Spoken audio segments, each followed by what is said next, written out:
नमस्कार विद्यार्थी मित्रांनो, मी अपेक्षा पाटील तुम्हा सगळ्यांचं सूर्यकिरण अकॅडमी #कॉम्पिटिटिव्ह एक्झाम ह्या एज्युकेशनल यूट्यूब चॅनलवर मनापासून स्वागत करत आहे. आजच्या लेक्चरमध्ये आपण 8 ऑक्टोबर ते 14 ऑक्टोबर 2023 या आठवडाभरासाठीच्या ज्या पण काही महत्त्वाच्या चालू घडामोडी आहेत. महत्त्वाच्या म्हणजे की ज्या चालू घडामोडींच्या आधारावर आपल्याला स्पर्धा परीक्षांमध्ये जास्तीत जास्त प्रश्न विचारले जाण्याची शक्यता आहे. अशा सगळ्या चालू घडामोडी आपण आजच्या लेक्चरमध्ये कव्हर करण्याचा प्रयत्न करणार आहोत. ह्या ज्या चालू घडामोडी आहेत त्या सर्व प्रकारच्या स्पर्धा परीक्षांसाठी अत्यंत उपयुक्त आहेत. सो हे जे लेक्चर आहे ते तुमच्या एक्झाम पॉईंट ऑफ व्ह्यू खूप इम्पॉर्टंट आहे, म्हणून तुम्ही हे लेक्चर अजिबात स्किप न करता पूर्ण बघा. आणि पूर्ण हे लेक्चर बघून झाल्यानंतर तुम्हाला ही माहिती आवडली, तुम्हाला हे लेक्चर इम्पॉर्टंट वाटलं तर माझा हा व्हिडिओ तुमच्या इतर मित्रांना शेअर करायला विसरू नका, जेणेकरून तुमच्या इतर मित्रांना सुद्धा माझ्या लेक्चरची मदत होऊ शकेल. आणि हे लेक्चर तुम्हाला कसं वाटलं ते तुम्ही खाली मला कमेंट बॉक्समध्ये सुद्धा सांगू शकता. आणि सर्वात महत्त्वाचं म्हणजे तुम्ही आपल्या ह्या यूट्यूब चॅनलवर जर नवीन असाल, हे जे लेक्चर आहे आपल्या यूट्यूब चॅनलवरील ते तुम्ही पहिल्यांदाच बघत असाल आणि आपल्या ह्या लाडक्या यूट्यूब चॅनलला तुम्ही आतापर्यंत सबस्क्राईब केलेलं नसेल तर सर्वात आधी आपल्या ह्या लाडक्या यूट्यूब चॅनलला सबस्क्राईब करा आणि शेजारील बेल आयकॉन प्रेस करून ऑल नोटिफिकेशन पण सेट करा, जेणेकरून ह्यापुढे मी असेच जे पण काही महत्त्वाचे इन्फॉर्मेटिव्ह व्हिडिओज आहेत ते अपलोड करेल तेव्हा त्याचं नोटिफिकेशन तुम्हाला इझिली मिळून जाईल. चला तर मग आता कुठलाच वेळ वाया न घालवता आपण आजच्या लेक्चरची सुरुवात करूया. आजच्या लेक्चरमधली पहिली न्यूज आहे, आशियाई क्रीडा स्पर्धा 2023चा नुकताच समारोप करण्यात आला आहे. ह्या ज्या आशियाई क्रीडा स्पर्धा होत्या 2023च्या त्या नुकत्याच संपलेल्या आहे. त्याचा समारोह संपन्न झालेला आहे. आणि या समारोप सोहळ्यामध्ये हॉकीपटू PR श्रीजेश यांनी भारताचा ध्वज धारण करत भारतीय पथकाचे नेतृत्व केले होते. स्पर्धेमध्ये ही जी स्पर्धा होती आशियाई क्रीडा स्पर्धा 2023ची, या स्पर्धेत भारताने पहिल्यांदा 100 पेक्षा जास्त पदके जिंकली आहेत. एकूण भारताने 107 पदके जिंकली आहेत या 2023च्या या आशियाई क्रीडा स्पर्धेमध्ये. रेकॉर्ड केलाय भारताने यावेळी एकूण 28 सुवर्ण पदक, 38 रौप्य म्हणजे सिल्वर आणि 41 कांस्य पदके ब्रॉन्झ जिंकली आहेत. आणि या सगळ्यांची टोटल केली तर ते 107 होतं. या स्पर्धेत या स्पर्धेत पहिल्या स्थानी चीन आहे, त्याने सर्वाधिक पदके जिंकली आहेत 383. दुसऱ्या स्थानी आहे जपान 188. तिसऱ्या स्थानी आहे दक्षिण कोरिया 190 आणि चौथ्या स्थानी आहे आपला भारत देश, त्याने जिंकली आहेत 107 पदके. तुम्हाला इथे असा प्रश्न पडत असेल की जपानने 188 आणि दक्षिण कोरियाने 190 पदके जिंकली आहेत, तरी पण दुसऱ्या स्थानी जपान कसं काय? पण मित्रांनो, जपानपेक्षा दक्षिण कोरिया हा जो देश आहे त्याने गोल्ड मेडल जपानपेक्षा जास्त जिंकली आहे. आणि ही जी लिस्ट असते, मेरिट लिस्ट, ती गोल्ड मेडलच्या आधारावरच ठरत असते. म्हणजे ज्या देशाचे जितके जास्त गोल्ड मेडल तो पहिल्या दुसऱ्या स्थानी असं होत असतं. आणि दक्षिण कोरियाचे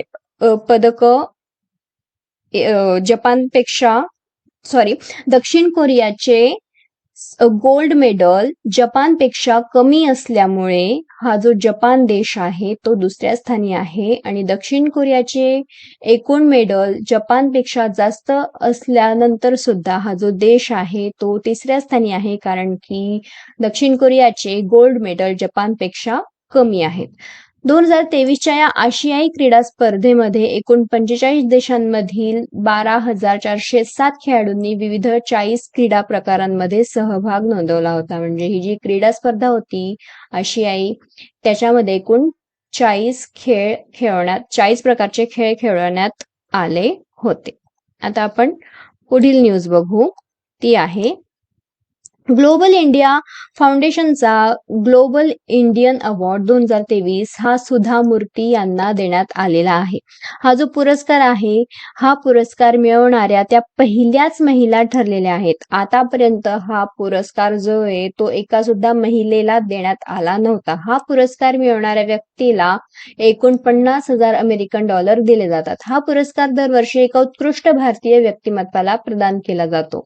सुधा मूर्ती यांना हा पुरस्कार पुरस्कार त्यांनी त्यांच्या साहित्य क्षेत्रात केलेल्या उल्लेखनीय कामगिरीबद्दल तसेच त्यांच्या परोपकार्या त्यांच्या स्वभावाबद्दल देण्यात आलेला आहे. सुधा मूर्ती या प्रख्यात लेखिका आहेत. तसेच त्या इन्फोसिसचे जे सहसंस्थापक आहेत नारायण मूर्ती यांच्या धर्मपत्नी आहेत. आपण पुढील न्यूज बघू आता. ती आहे रुरल इलेक्ट्रिफिकेशन कॉर्पोरेशन या कंपनीने सुगम रेक नावाचे मोबाईल ऍप्लिकेशन सुरू केले आहे. रेक ही एक महारत्न कंपनी आहे. रेक म्हणजे रुरल इलेक्ट्रिफिकेशन कॉर्पोरेशन. रेक इथे लिहिते मी. रेक रुरल इलेक्ट्रिफिकेशन कॉर्पोरेशन ही एक महारत्न कंपनी आहे. ही केंद्र सरकारच्या ऊर्जा मंत्रालयाअंतर्गत कार्य करते. ही RBI मध्ये नॉन बँकिंग फायनान्स कंपनी व सार्वजनिक वित्तीय संस्था म्हणून नोंदणीकृत आहे. ही कंपनी, ही महारत्न कंपनी.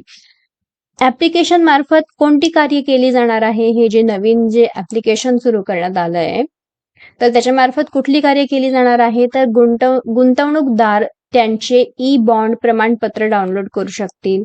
तसेच नवीन गुंतवणुकीसाठी इथे अर्जही झालाय तर तिथे अर्ज करून घ्या. मिस्टेक झाली ते अर्ज करू शकतील.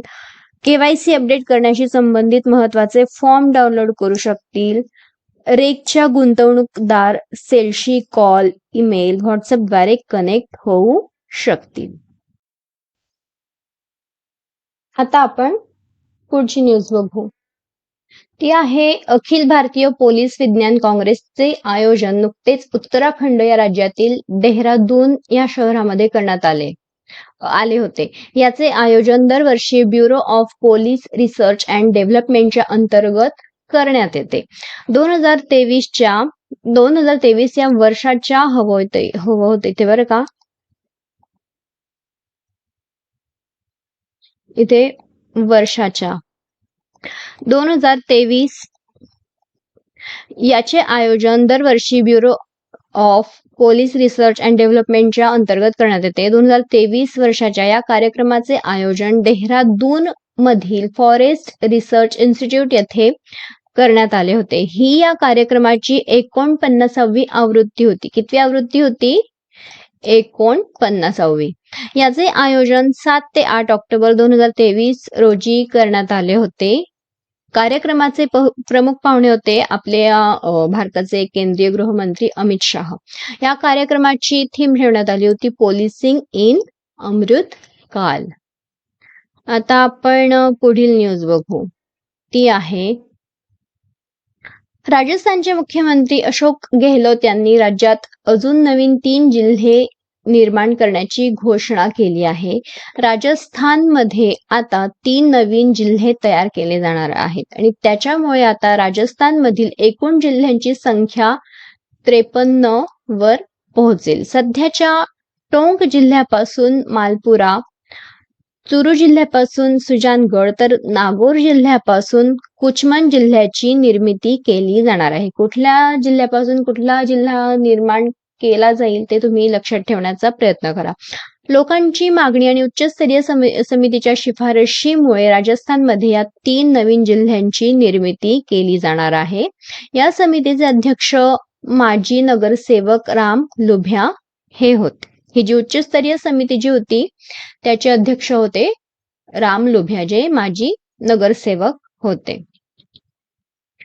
पुढील न्यूज बघू आपण आता. ती आहे जागतिक पोस्ट दिवस दरवर्षी 9 ऑक्टोबर या दिवशी साजरा केला जात असतो. संयुक्त राष्ट्रामार्फत 9 ऑक्टोबर 1874 मध्ये युनिव्हर्सल पोस्ट युनियनची स्थापना करण्यात आली आहे आणि या संस्थेचे मुख्यालय आहे स्वित्झर्लंड मधील बर्न येथे. या दिवसाची स्थापना 1969 मध्ये करण्यात आली होती. म्हणजेच ना आपण हा जो दिन आहे तो 1969 पासून साजरा करतो आणि 9 ऑक्टोबरला का साजरा करतो? कारण की 9 ऑक्टोबर या दिवशी युनिव्हर्सल पोस्ट युनियनची स्थापना करण्यात आली होती. अजून काय सांगितलंय इथे बघा. तर भारतात दरवर्षी 9 ऑक्टोबर ते 15 ऑक्टोबर दरम्यान राष्ट्रीय डाक सप्ताह साजरा केला जात असतो. भारतीय पोस्टाची स्थापना 1966 मध्ये लॉर्ड क्लाइव्ह द्वारे करण्यात आली होती. पुढील न्यूज. भारतीय हवाई दल दरवर्षी 8 ऑक्टोबर रोजी साजरा केला जातो. कधी साजरा केला जातो भारतीय हवाई दल? तर 8 ऑक्टोबर रोजी. 8 ऑक्टोबर 1932 रोजी भारतीय हवाई दलाची स्थापना करण्यात आली होती आणि म्हणून मग आपण हा जो दिन आहे भारतीय हवाई दल तो 8 ऑक्टोबर रोजी साजरा करण्याचा निर्णय घेऊन 8 ऑक्टोबरला आपण हा दिन साजरा करत असतो. मोटो काय आहे आपल्या भारतीय हवाई दलाचा? नभम स्पृश दीप्तम, म्हणजे वैभवाने आकाश स्पर्श करा. हे वाक्य भगवद्गीतेमधील 11व्या अध्यायातील श्लोकामधील आहे. हे वाक्य पण तुम्ही लक्षात ठेवण्याचा प्रयत्न करा की हे जे वाक्य आहे ते भगवद्गीतेमधील कुठल्या अध्यायामधील आहे, कुठल्या अध्यायातील श्लोकामध्ये आहे. सध्याचे हवाई दल प्रमुख आहेत विवेक राम चौधरी. हवाई दल उपप्रमुख आहेत संदीप सिंह आणि 2023 ची या दिनाची थीम आहे हवाई ताकद सीमा पार. पुढील न्यूज बघू आपण आता. दरवर्षी जागतिक कापूस दिन जो आहे तो आपण 7 ऑक्टोबर रोजी साजरा करत असतो. उद्देश आहे असा हा दिन साजरा करण्यामागचा कापसाच्या महत्वाबाबतीत जागरूकता पसरवणे. या दिनाची सुरुवातीला आफ्रिका खंडातील 4 देशांमध्येच करण्यात आली होती. तर ते 4 दिवस कोणते? बेनिन, बुर्किना फासो, चाड आणि माली या देशांमार्फत या दिनाची सुरुवात करण्यात आली होती साजरा करण्यासाठीची. आणि 2019 पासून हा दिन जो आहे तो जगभरामध्ये साजरा केला जात असतो. भारत जगभरातील दुसरा सर्वात मोठा कापूस उत्पादक देश असून जगातील सर्वात मोठा वापरकर्ता देश आहे. वापरकर्ता सर्वात मोठा का? कारण की सर्वाधिक लोकसंख्या आपल्या भारत देशामध्येच आहे. पुढील न्यूज बघू आपण. पुढील आशियाई स्पर्धा जपान देशात आयोजित करण्याचे नुकतेच घोषित करण्यात आले आहे. आता जी संपली आहे जी आशियाई क्रीडा स्पर्धा 2023 ची, तर याच्या पुढची जी होणार आहे ती कुठे होणार आहे ते आताच ठरलं आणि ती होणार आहे जपान ह्या देशामध्ये. या स्पर्धा जपानच्या नागोया शहरात 19 सप्टेंबर ते 4 ऑक्टोबर दरम्यान आयोजित केल्या जाणार आहेत. ही या स्पर्धेची 20वी आवृत्ती असेल आणि या स्पर्धेची 19वी आवृत्ती चीन या देशात नुकतीच पार पडली आहे. या स्पर्धा दर 4 वर्षांनी आयोजित केल्या जातात. म्हणजे आता ही जी 2023 मध्ये ही जी स्पर्धा झाली तर याच्यापासून पुढील 4 वर्षांनंतर ही जी स्पर्धा आहे ती आयोजित केली जाईल. कुठे? जपान ह्या देशामध्ये. जपानमध्ये या स्पर्धेचे आयोजन तिसऱ्यांदा होणार आहे. यापूर्वी 1958 आणि 1994 मध्ये आयोजन करण्यात आले होते आणि आता तिसऱ्यांदा याच्या पुढील कधी होणार आहे तर 2027 या वर्षी जपानमध्ये ही स्पर्धा आयोजित केली जाईल. आता आपण पुढील न्यूज बघू. ती आहे केंद्रीय निवडणूक आयोगाने नुकतीच 5 राज्यात विधानसभा निवडणुकीची घोषणा केलेली आहे. निवडणूक आयोगाचे मुख्य निवडणूक आयुक्त राजीव कुमार यांच्या मते 2024 मध्ये होणाऱ्या लोकसभेच्या सार्वत्रिक निवडणुकांपूर्वी होणाऱ्या या शेवटच्या विधानसभा निवडणुका असल्याने त्यांना हे विशेष महत्त्व प्राप्त होते. या 5 विधानसभाच्या निवडणुकांना. या निवडणुका राजस्थान, मध्य प्रदेश, तेलंगणा, छत्तीसगड, मिझोराम या 5 राज्यात होणार आहे.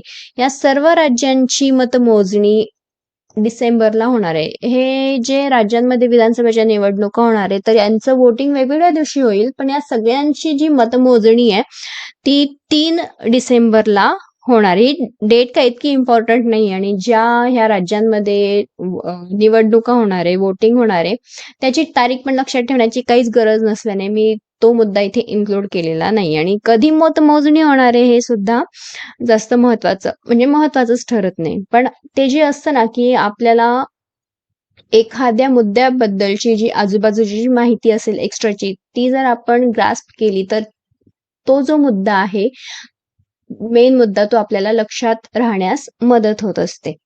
म्हणून मी ही जी बाकीची माहिती आहे ती मी तुम्हाला इथे सांगते.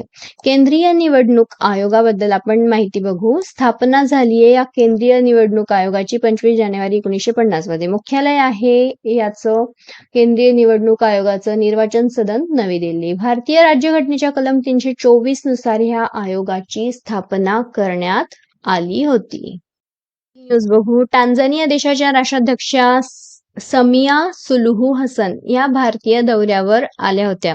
समिया सुलुहू आणि आपले भारताचे जे प्रधानमंत्री आहेत नरेंद्र मोदी यांच्यामध्ये 10 ऑक्टोबर रोजी नवी दिल्ली येथे द्विपक्षीय बैठक झाली होती. यावेळी दोन्ही देशातले संबंध, कोणता देश? टांझानिया आणि आपला भारत देश, या दोन्ही देशातील संबंध अधिक दृढ करण्याबरोबरच अनेक महत्त्वपूर्ण क्षेत्रांमध्ये सामंजस्य करार करण्यात आले होते. या दौऱ्यावर असताना ह्या ज्या टांझानिया देशाच्या राष्ट्राध्यक्ष आहे समिया सुलुहू हसन यांना जवाहरलाल नेहरू विद्यापीठामार्फत मानद डॉक्टरेट पदवी सुद्धा देण्यात आलेली आहे. टांझानिया देशाच्या या पहिल्याच महिला राष्ट्राध्यक्षा आहेत आणि त्या आपल्या भारतीय दौऱ्यावर आल्या आहेत. त्याच्यामुळे ही न्यूज महत्वाची ठरते. सो तुम्ही ही लक्षात ठेवण्याचा प्रयत्न करा की ह्या ज्या समिया सुलुहू हसन ह्या ज्या आहेत त्या कुठल्या देशाच्या राष्ट्राध्यक्षा आहेत, असा प्रश्न बनू शकतो एक्झाम मध्ये की समिया सुलुहू हसन या कुठल्या देशाच्या राष्ट्राध्यक्ष आहेत, किंवा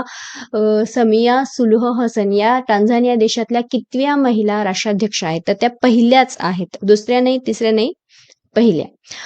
राष्ट्राध्यक्षाचा ह्या ज्या राष्ट्राध्यक्ष आहेत समिया सुलुहू हसन या राष्ट्राध्यक्षाचा पदभार सांभाळल्यानंतर त्या पहिल्यांदाच भारत भेटीवर आल्या आहेत. भारतात आल्यावर त्यांनी राजघाट जे दिल्लीमध्ये त्याच्यावर राष्ट्रपिता महात्मा गांधींच्या समाधी स्थळाचे दर्शन सुद्धा घेतले होते.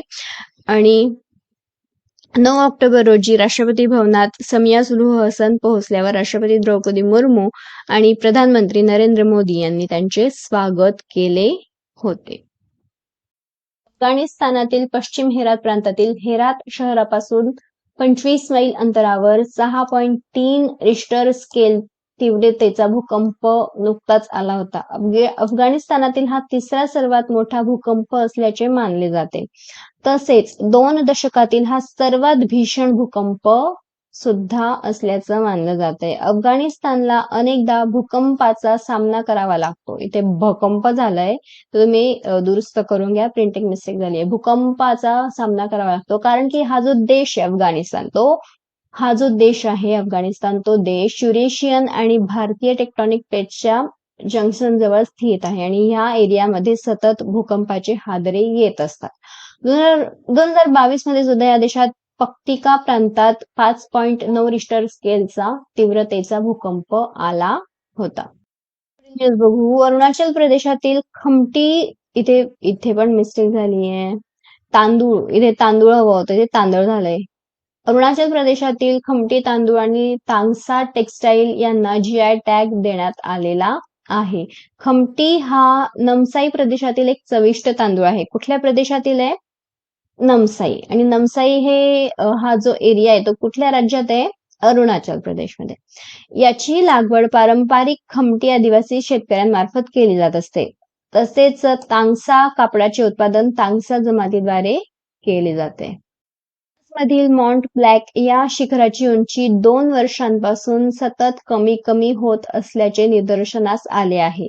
आता ही जी घटना आहे ती महत्वपूर्ण ठरते. त्याच्यामुळे याच्यावर आपल्याला प्रश्न विचारला जाऊ शकतो की हा जो शिखर आहे तो कुठल्या देशामध्ये, कुठल्या पर्वतरांगेमध्ये आहे हा शिखर, तर त्याच्याबद्दलची ही सगळी माहिती तुम्ही लक्षात ठेवा. हे जे शिखर आहे ते पश्चिम युरोपमधील सर्वोच्च शिखर आहे.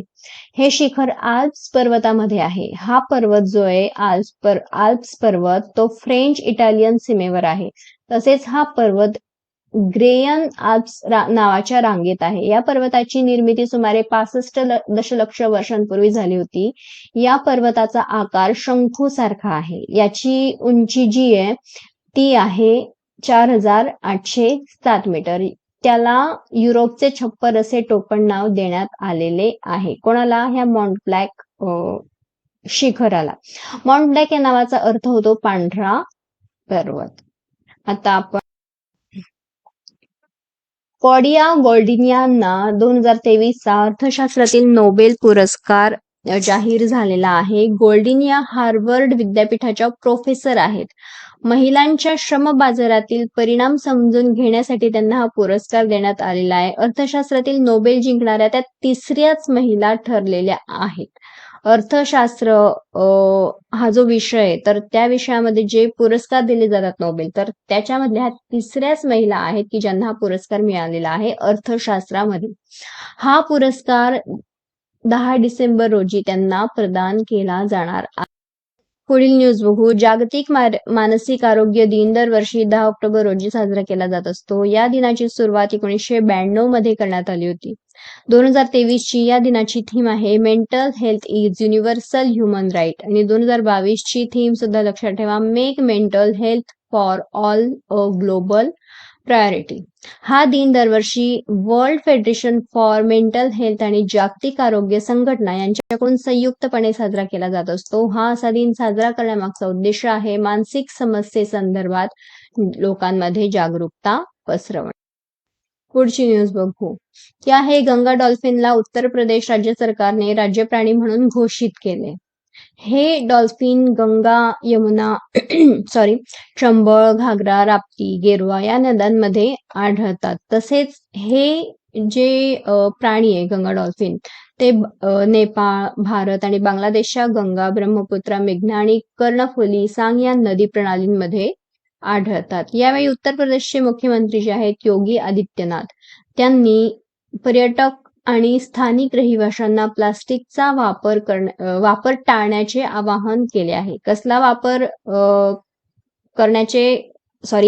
वापर करण्यापासून प्रतिबंध करण्याचे आवाहन केले आहे योगी आदित्यनाथ, जे उत्तर प्रदेशचे मुख्यमंत्री आहेत. त्यांनी पर्यटक आणि रहिवाशांना तर प्लास्टिकचा वापर करण्यापासून त्यांना प्रतिबंध करायचं सांगितलं आहे. तसेच तलाव आणि नद्यांच्या स्वच्छतेकडे सुद्धा भर देण्यास सांगितले आहे. कारण हे जे डॉल्फिन आहे ते फक्त स्वच्छ पाण्यात राहतात, तर हे एक इंडिकेशन असतं की ज्या नदीमध्ये हे डॉल्फिन असतील तर ती नदी स्वच्छ असते.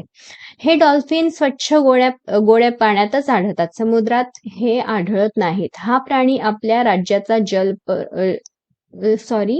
इथे राज्याचा नाही पाहिजे होती, ते राष्ट्राचा हवं होतं, राष्ट्राचा, आपल्या भारत देशाचा. हा जो प्राणी आहे तो आपल्या देशाचा सुद्धा जलचर प्राणी आहे. वैज्ञानिक नाव आहे या गंगा डॉल्फिनचं प्लॅटॅनिस्टा गंगेटिका.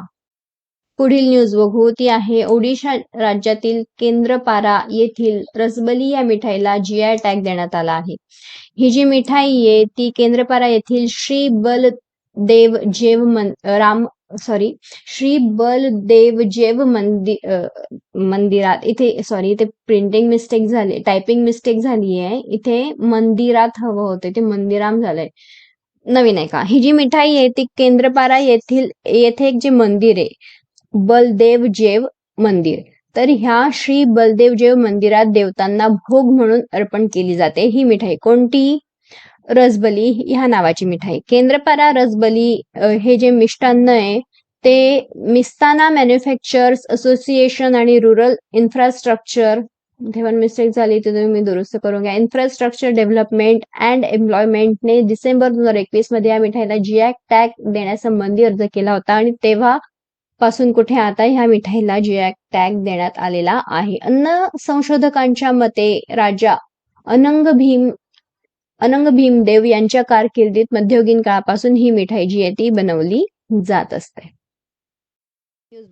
ही जी न्यूज आहे ती आपल्या एक्झाम पॉइंट ऑफ व्ह्यू खूप इम्पॉर्टंट आहे, त्याच्यामुळे ह्या न्यूज मधले मुद्दे तुम्ही जास्तीत जास्त करून लक्षात ठेवण्याचा प्रयत्न करा.